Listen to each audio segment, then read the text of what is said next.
It's all over, Germany. You sickened. You crying. You tearing down your posters. You drowning your sorrows in a big vat of beer. No, what am I talking about? I can't say anything. My people have practically jumped out of the womb searching for directions to the local pub. But no, don't worry, Germany. I'm not here to dance on your grave. Although I'd imagine the Nigerians will do that to me after what I said about their kit. Joke's on you. I'll probably die in this room any day now and get eaten by my cat. Wow, that just got dark very quickly. Especially considering I don't even have a cat.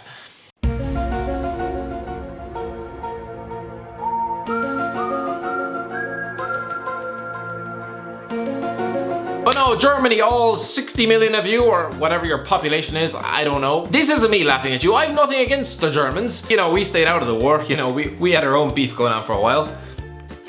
I'm just quoting a Brazilian website who tweeted this minutes after the South Koreans dumped you out of the World Cup. Look, I get that Brazil might not like Germany that much. You know, they didn't just humiliate them on their own turf 40 years ago. They practically battered them to a pulp and burned down their house. But reveling in their defeat like this, when you didn't really contribute anything to it, it's a bit like when Conor McGregor lost to Nate Diaz and then, oh, Jose Aldo decides to pipe up. Remember him? The Brazilian who got knocked out after 13 seconds. This was a bit like this. It's just a bit like, quiet down, Brazil. You lost 7-1 in a World Cup semi-final. You're lucky we let you back into the competition after that. He can celebrate through another man's victory, but at the end of the day, when we faced, he was unconscious. So that's not the sign of a true champion for me, you know. But Germany, oh sweet Jesus, how did they finish bottom of this group? You look at it and you're like, you lucky man, who did you pay off to get given such an easy group? And they finish last in it? Last? These are World Cup champions. A squad so good that Leroy Sané apparently couldn't find himself a seat on the plane. Ireland wouldn't even finish last, and actually, no, we would. we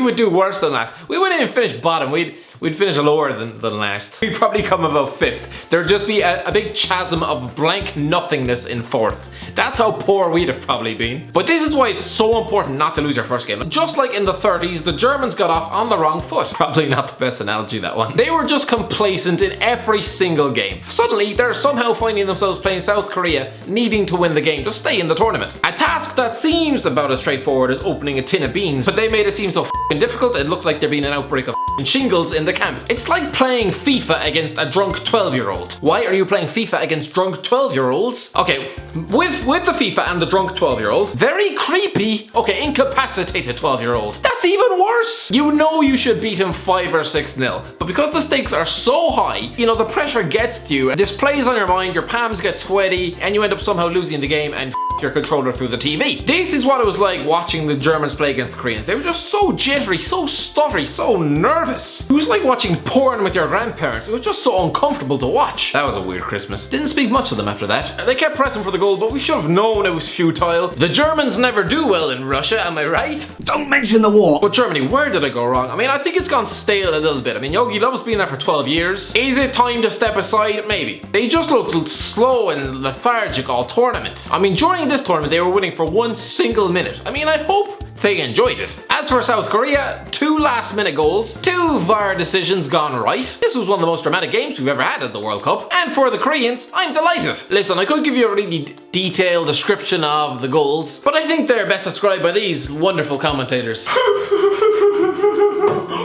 am I so fat? Shit, that's the wrong clip. Ah, yes, here we are. You were about to leave for the airplane, and then the goal, I was like, what?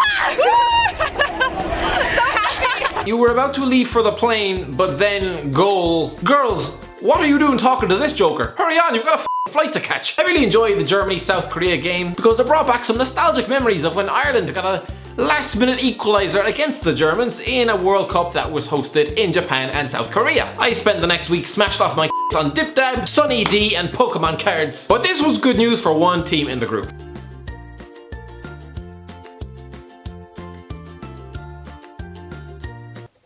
Oh my god, they've stolen a Korean. Let's put him down. Clearly Mexico have just picked up some Asian bystander after the game, handed him a flag and ran down the street with him. That boy is probably missing. People are all thinking, oh, what a gag, spirit of the World Cup. No, he probably has a wife and kids. And now he's probably gonna end up sold on the Mexican black market for drug money. Poor fella. Listen, Mexico, my hats go off to you. Clearly you knew what you were doing. This was all part of your master plan. You'd spend 2 hours shitting your pants against the Swedish, just like me whenever I eat your food. And then qualify thanks to South Korea somehow beating Germany. That is like me turning up to a job interview looking like I spent the previous night in a skip, but getting the gig because the other fella got hit by a bus on his way to work. Look, I didn't see the game, but can someone illuminate what happened to Mexico? 3 second-half goals from Sweden destroyed them and sent the Scandinavians top of the group. Fair play considering Toni Kroos looked like he pissed in your milk the other night. The Sweden manager didn't care for the over-celebrating, but You're not laughing now, are you? I'm glad Mexico qualified though, because they looked great in their first 2 games, if a bit Joellery in the last one. But I'm glad they stayed in. I mean, their fans are very interesting. His mother has more facial hair than I do. Oh yeah, that's right, proposing in front of 50,000 countrymen and 3 cameramen isn't going to put her under any pressure at all, is it? Those are the desperate actions of a man who knows if he popped the question at home, he'd be spending the next few years cooking for one. I'm not the typical Swedish attitude, behavior and that, and still I have the record in the national team. If you don't know how to do it collective, why did you play in the biggest teams in the world?